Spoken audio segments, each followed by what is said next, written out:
আমরা চাঁদপুরের মাইয়া থাকবা শুধু চাইয়া, হাজার মাইয়া পালাইয়া দিবা আমাদের পাইয়া।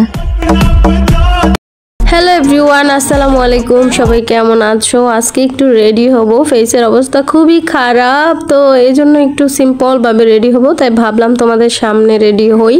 তো এই তো প্রথমে আমি ফেয়ার অ্যান্ড লাভলি সুনোটা ব্যবহার করে নিলাম, কারণ এটা আমার খুবই ভালো লাগে, ছোটোবেলার থেকে ফেয়ার অ্যান্ড লাভলি ব্যবহার করে অভ্যস্ত আমি।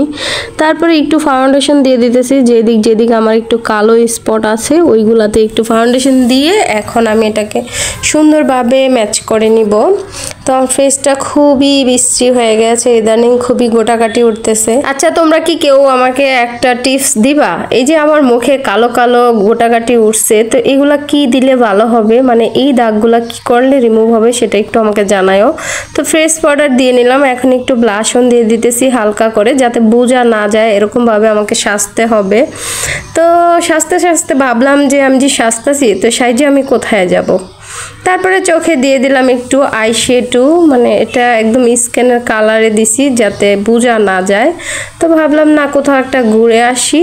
তো আচ্ছা ঠিক আছে, যাব কোথাও। তো নীল শাড়ি যেহেতু আমার আছে, নীল শাড়িটা পরবো, রাতের বেলা একটু ঘুরবো, কারণ সন্ধ্যা হয়ে গেছে আর আমি বের হতে সন্ধ্যা মানে রাত হয়ে যাবে।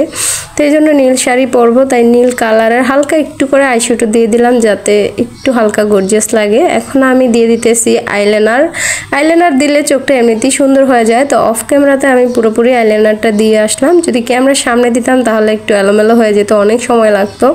এখন চোখের নিচে আমি হালকা করে একটু কাজল আর্ট করে দিলাম। কাজল আইলাইনার দিলে মেয়েদের চোখগুলা এমনিতেই সুন্দর হয়ে যায়।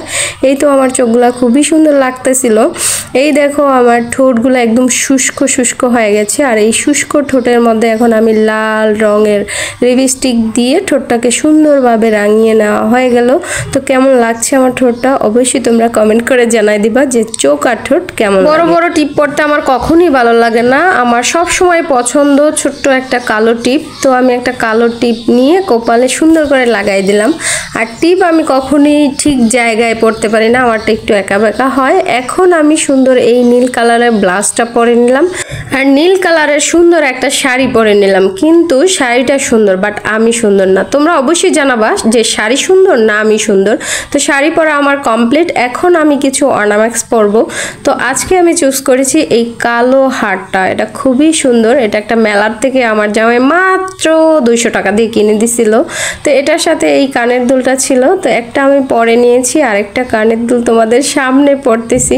তো কানের দুল গলার সেট পরলে লোকটা একটু অন্যরকম সুন্দরই লাগে। আর আমি যে মেকআপ করছি যাতে বোঝা না যায় এই জন্য আমি হালকাভাবে করছি, কারণ বাইরে যখন বের হই যদি মেকআপ বেশি হয় তখন মানুষ যদি আমার দিকে তাকায় থাকে আমার একটু লজ্জা লাগে। এই জন্য আমি সিম্পল সবসময় থাকতে পছন্দ করি, ন্যাচারাল একটা ভাব থাকে আমার ভিতরে সব সময়। আর এই যে সুন্দর নীল কাচের চুড়িগুলা, এগুলা আমি এখন একে একে সবগুলা পরে নিতেছি। আমার সব সময় প্রথম পছন্দ থাকে কাচের চুড়ি, ছোটবেলা থেকে আমার কাচের চুড়ি অনেক বেশি পছন্দ, কারণ এই চুড়িটা ঝুনঝুন করে একটা আলাদা শব্দ করে, আর এই শব্দটাকে আমাকে ভীষণ আনন্দ দেয়, আমি এটার প্রেমে পড়ে যাই বারবার। আর এই তো আমার রেডি হওয়া কমপ্লিট হয়ে গেছে, এখন আমি একটু সেন্ট মারবো। তো এই সেন্টটা গতবার আমার দুলাভাই বিদেশ থেকে আসার পথে আমার জন্য নিয়ে আসছিল। সেন্টার স্মেলটা অনেক সুন্দর, অনেক ভালো লাগে, খুবই ঠান্ডা। আমার আবার বেশি সেন্ট দিতে ভালো লাগে না, কারণ সেন্টের কিছু গ্রান আছে মানে একদমই বিশ্রী লাগে, ওগুলো আমার ভালো লাগে না। আমি একটু ঠান্ডা ফ্লেভার নিতে সবসময় পছন্দ করি। আর আমার সাথে ম্যাচিং করে সুরভিও খুব সুন্দর একটা নীল শাড়ি পরে সাজুগুজু করে তৈরি। তার মনটা একটু খারাপ, কারণ কি জানি তার কম হয়ে গেছে এজন্য। তো আমি এই কালো জুতাটা নিয়ে নিলাম, এই জুতাটা খুবই সুন্দর ছিল নতুন থাকতে, অনেকবার পরা হয়েছে তাই একটু পুরান মনে হইতেছে, তাতে কি সমস্যা, মানুষ তার আমার পায়ের দিকে তাকায় থাকবো না। তারপরে হাতে একটা তুলি নিয়ে নিছি, চুল যদি বেশি গরম লাগে চুলের জন্য তখন আমি বেঁধে নিব।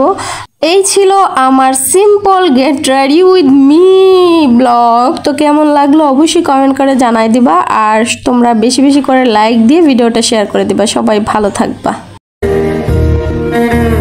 তুমি আমার মনে ছিলে, থাকবে, কথা না হলেও ভালোবাসা রয়ে যাবে।